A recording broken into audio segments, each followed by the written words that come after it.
Hey, Hazel. I'm just Hello. going to start our live streaming. Just give me a sec. I Oh, think we've new already started. setup, new setup. Boom, boom, boom. Mm. Oh, there we go. And Hazel, John's did you get a here. haircut? I did get a haircut. Looks great. Looks good. Thank you. It's such an awesome haircut. Hey, everyone. Let's just say very quickly, welcome to Office Hours. Thank you so much for coming.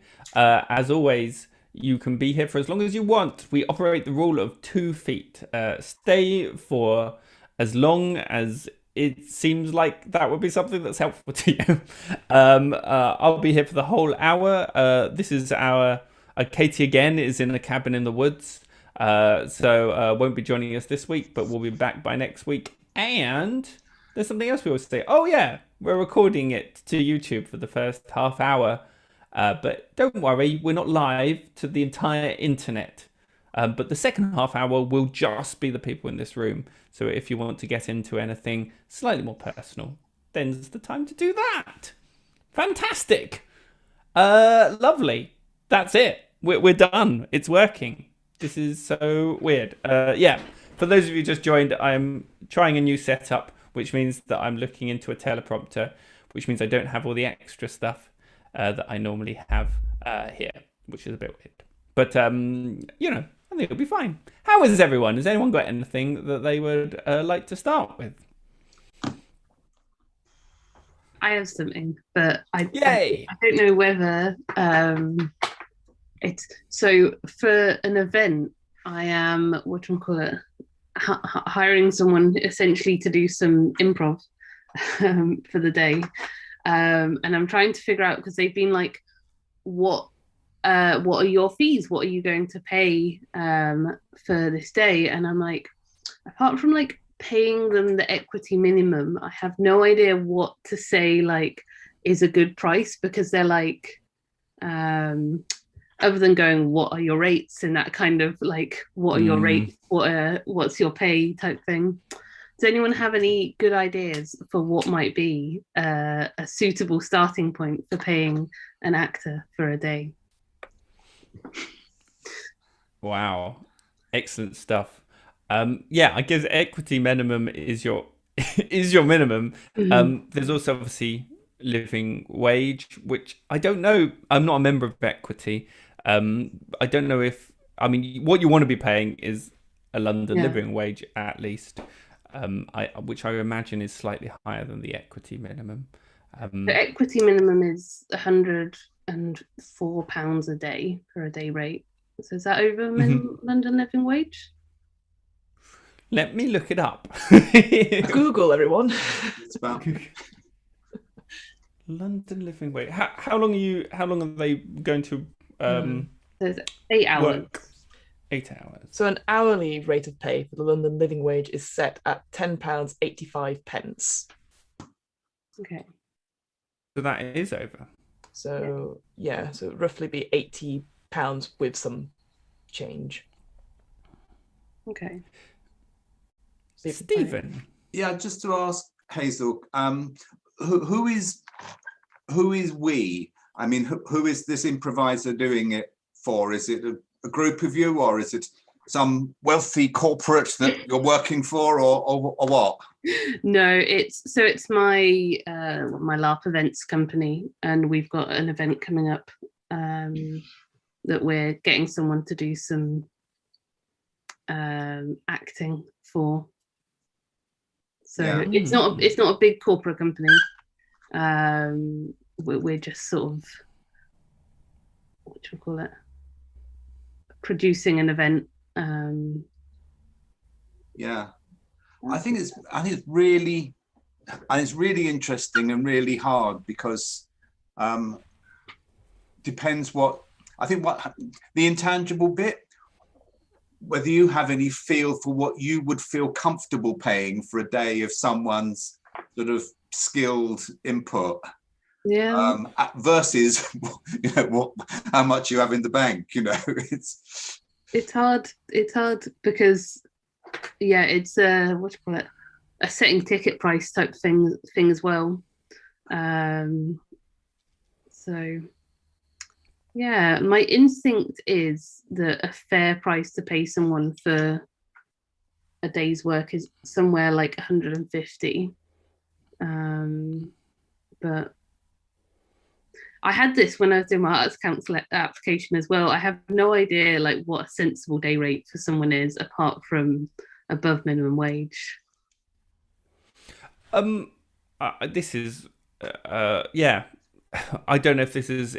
Yeah, I'll just say what. So we're doing this thing at the moment. We got some funding for this new sci-fi thing, and we're trying to work out. We're trying to work out what to pay a day rate the same there, and we had about the same as you, that it should be north of £150 probably. That it's really hard, isn't it? And it's really hard when your job becomes something that you love, because 5 years ago, if someone said, "Do you want to work as an improviser for a day?" I'd be like, "Yes," and then they'd be like, "Well, there's no money." I'd be like, "I don't care, I love it."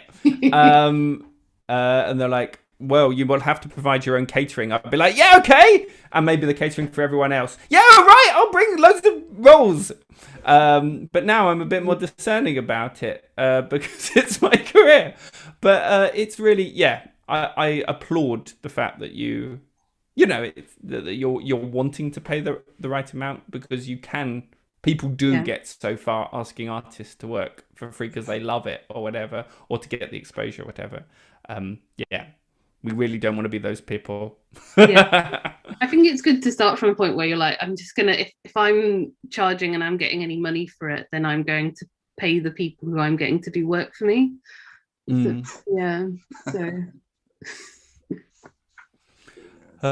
John. Yeah, hello. So the last time I've done stuff like this in the past, but I got paid model fees. That's what because they're using me for like promotional videos and things. And I think I got paid about 100 and something pounds, but then 110 pounds. But then I don't live in London, I live in Norwich. It's a different slightly different thing for me. But they did provide catering on my one, which was especially important, because I didn't know where I was going, where I could get food when I was there, or I should bring. So the fact they offered catering is something that was helpful to me. Like, oh, okay, they're going to feed me like the meals throughout the day, which could cost me anywhere between, a meal deal to like an actual like fish and chips, depending on that sort of thing. So if there's a caterer involved, that does go a long way, I think, to like helping out. That's just my personal, because it just really helped. I didn't have to worry about meals all day, all my drinks. That was all there to bring everything with me, and that was an appetizing deal for me, effectively, when I was going off to drive into like the middle of the beach somewhere, going, because I was doing, last thing I did this was years ago, and I was doing a video for university, like to pretend to be one of the lecturers, like on the beach, like showing them around sort of thing. So I was just basically taking pictures of, doing videos for all day, and they were feeding me sandwiches and cakes, and I was very happy with that. But yeah, it's not to be unconsidered. I think catering does go a long way for certain, because it's a lot less thought processing for me when I'm there about like food and stuff. Thank you, John. Over to Stephen. Yeah, thank you, John, because it set something going in my mind, which is when I'm on the other side of this, I like to have a conversation about what else I might get apart from the money that could be valuable to me, but very little cost to the giver. So endorsements, a blog that names me, anything that helps with, sort of visibility. Although I take Fiona's point about exposure can kill you. But it's having a conversation about value and what might the package be can sometimes be useful. So I don't know if there's anything you can offer, Hazel, in that respect. It's definitely a, whatchamacallit, a naming people. It's a remote online event. So I was going to say we can't do catering. Send this person a pizza. But yeah. Fiona.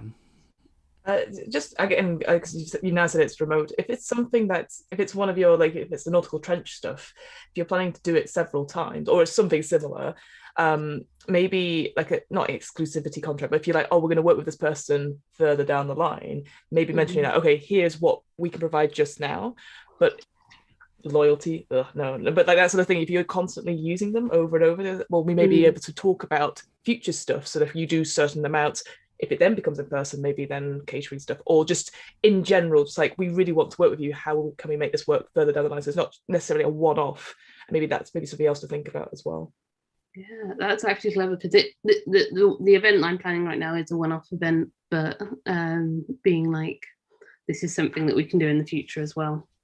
And I guess as well, like, if it's, again, depending on what you're planning as well, if it's that sort of thing where you use this improviser quite a bit, and then you're like, actually, we need a few more. Do you have anyone in mind? That's a good spread of word as well. Saying, hey, I've done this a few times. It's been really good, and they provided this, this, and this, and just growing that sort of not outreach, but that sort of connections with other people, with other improvisers, that you're like, we provide this, but if we do lots of events together, then maybe we can do something more. So it would be, again, depending on what each event is and stuff like that, and it's also about like what you trust them to do and stuff like that. But yeah, clever.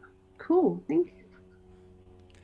Yeah, I think from being on both sides of it, right? A lot of us, we put on events and we also are in it, and it just behooves us to remember what it's like to be on the other side of it each time, I think, and to just attempt to be equitable and to be upfront.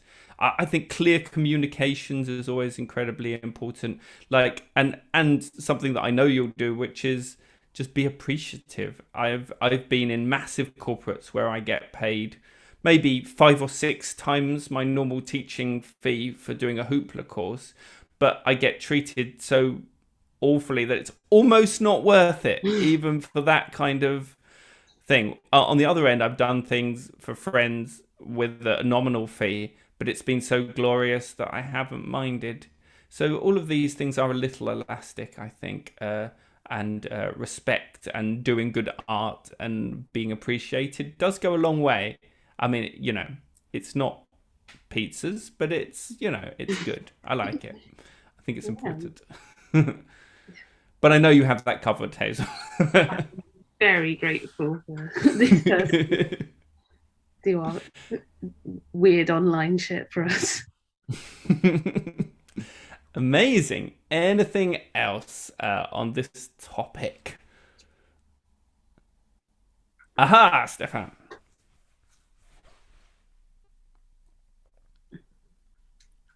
No, I'm unmuted.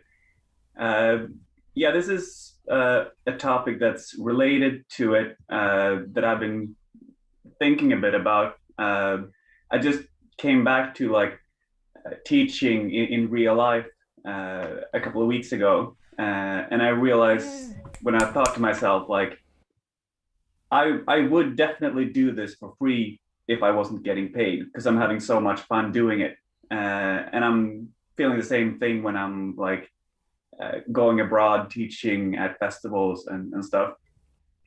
But I do also realize that it's a very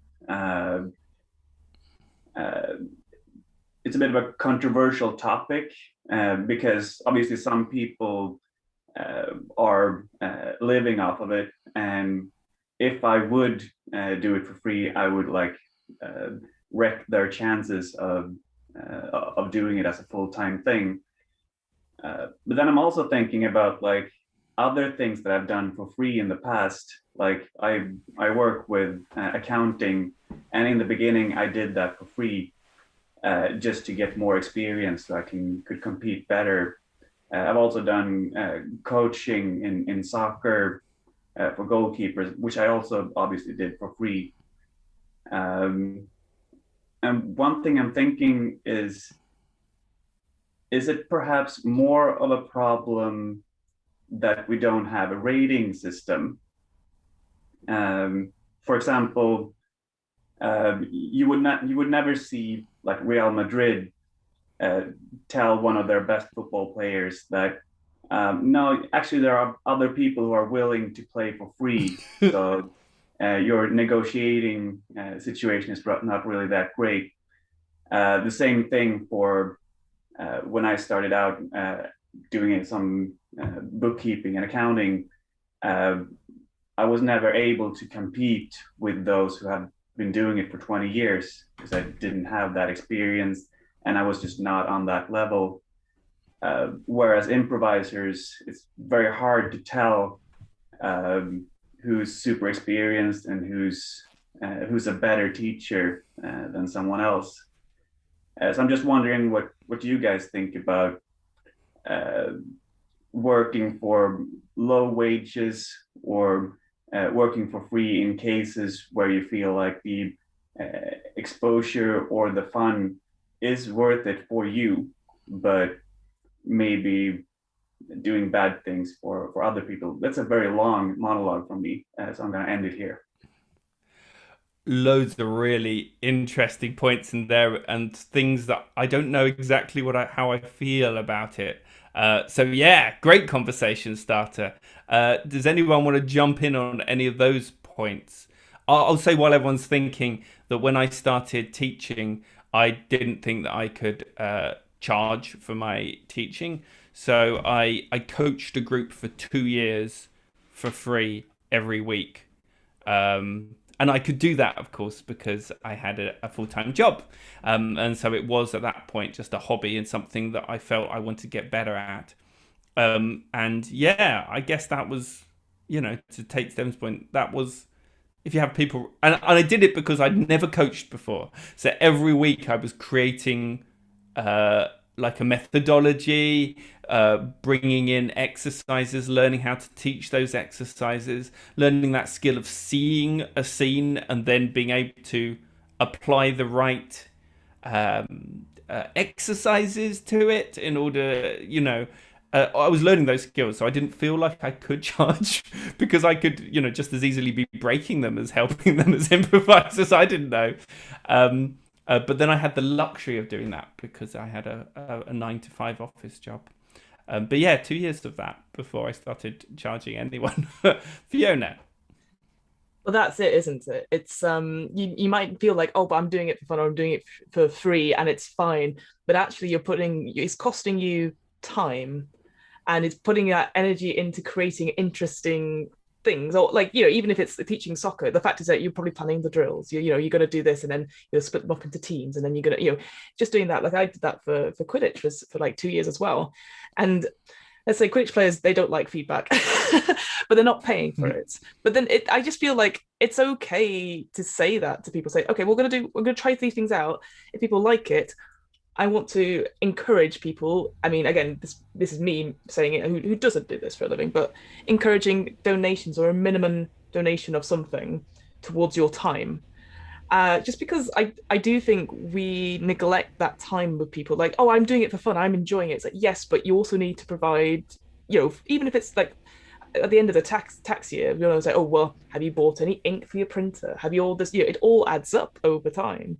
So I do think it is worth having that conversation with yourself, and we're like, yeah, you might feel a bit bad about it, but I think if you don't have that conversation, people will just assume, oh, it's fine, Stefan will do it for free. And I think that puts you in a more awkward position when you start asking for stuff like, what's changed? And I think just saying up front, saying, hey, I love doing this, but a minimum donation would be really helpful just to cover the time, and explaining to people that what they see is the finished product. They don't see you writing all these lists down, going to these classes and stuff like that. So I do think it is worth having a bare minimum. I know Katie's talked about this all the time, but I think just saying like a donation or something like that, or even like, I've got a work in progress, please come along and tell me what you think, and then later along the line you can get a discount to the show or something like that. I do think it's worth putting that forward.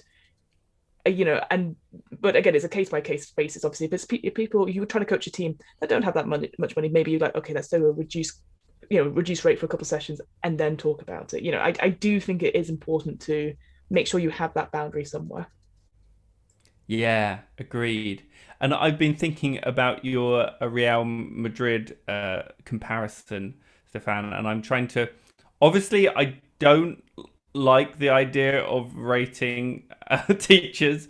That's what comes out immediately for me, and I'm trying to think why I had that reaction. And I think it's because it's easy to quantify a football player's value, or it's easier to quantify. You're like, oh, you scored a lot of goals. I don't know anything about football, so I'm going to show this now. You scored a lot, therefore you're good. You scored more than this person, so therefore you're a better player. Whereas as an improv teacher, like, there's so much to learn, and everyone's got something that will benefit everyone else. And sure, there are people. As a teacher, I know there are people who really like me, and the way that I teach helps them as an improviser. I also know there are people who just don't get on with the way I teach.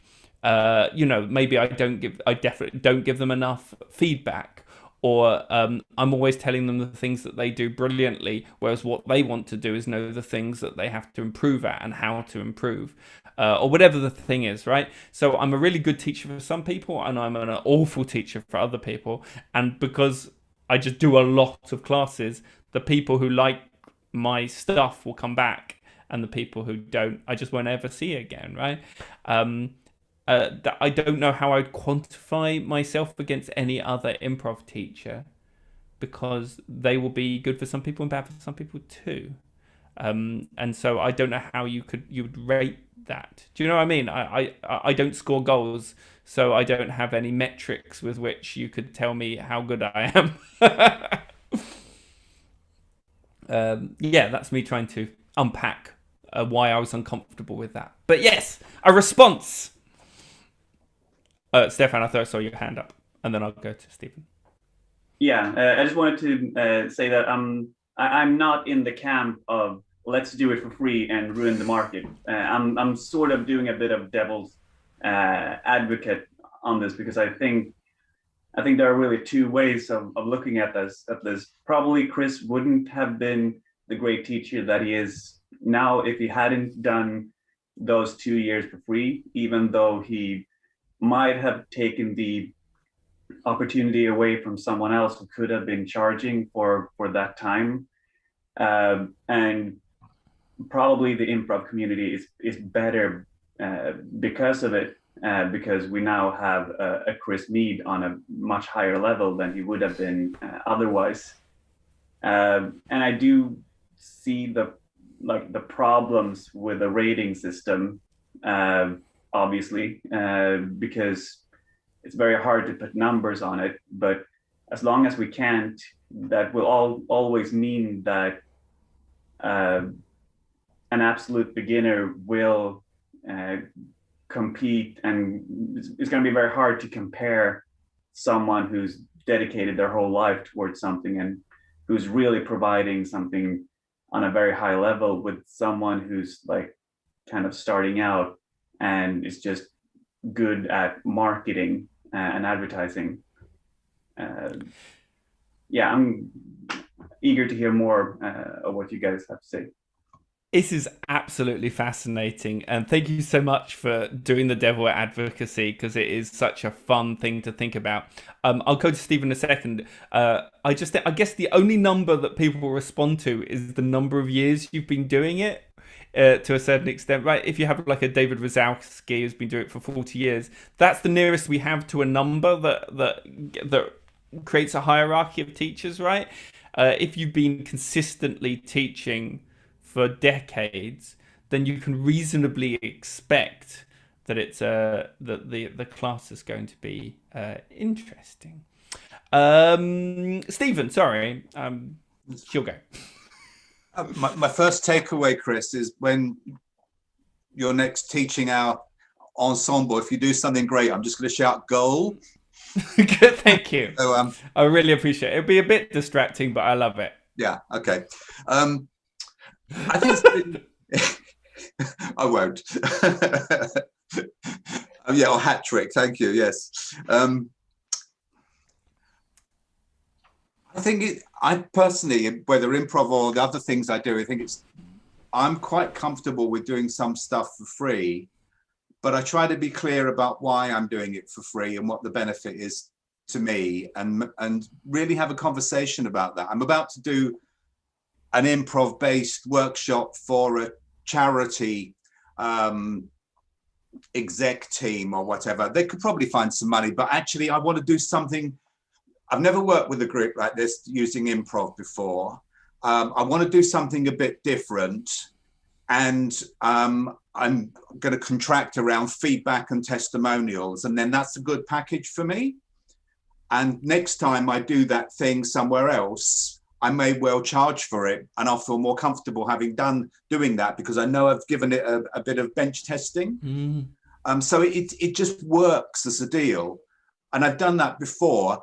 And in amongst all that sort of rather analytical thinking, I check in with myself when I'm having a conversation about what the deal is, and I know whether it feels okay. And I've done some things in the past where I've discovered too late that it doesn't feel okay, and that's not how I want to turn up and do any sort of work. So it's just making sure that it sits fine. I don't really know beforehand what that's going to be, but I know I have to have the conversation and do the thinking. Thank you, Stephen. And that has reminded me of something that Katie would have said if she was here. She has systematized that to a certain extent, or at least used to. So what Katie used to do was ask herself 3 questions. Does it benefit me reputationally? Does it benefit me financially? Or does it make me a better, does it benefit me from a skills point of view? Oh, well, she actually had a 4th one, which was, is it fun? Do I find this tremendous fun? And she's doing exactly what you said. Stephen, you talked about it a bit more at a gut level, whereas she would sort of, I think, put numbers on it on those 4 different indices and then decide whether it was important. And there's a few examples of that, I think, in terms of, recently we put on a sci-fi class for female sci-fi authors, and Jen and Katie were teaching it. So it was already a double teacher class, and they're very experienced teachers. And we didn't quite get enough people in order to make it financially viable. But in the end, Jen and Katie did it anyway because they loved it. They loved the topic. They loved the people who had signed up to it and wanted to hang out with them. And they were creating a new class, and to do that in an environment with people who were really excited to be there was valuable. And as Stephen said, they could then go on, they could kick the tires of that class and do it anyway. So yeah, I think that's really interesting. Like, will this benefit me in other ways? Either, get me in with people who might then hire me, or just let me do something new. I have one more example that I think is important, which is that recently I did a course which is called 6 Playwrights. And the idea is every week we would improvise like a different playwright. And I got my normal rate for that from Hoopla.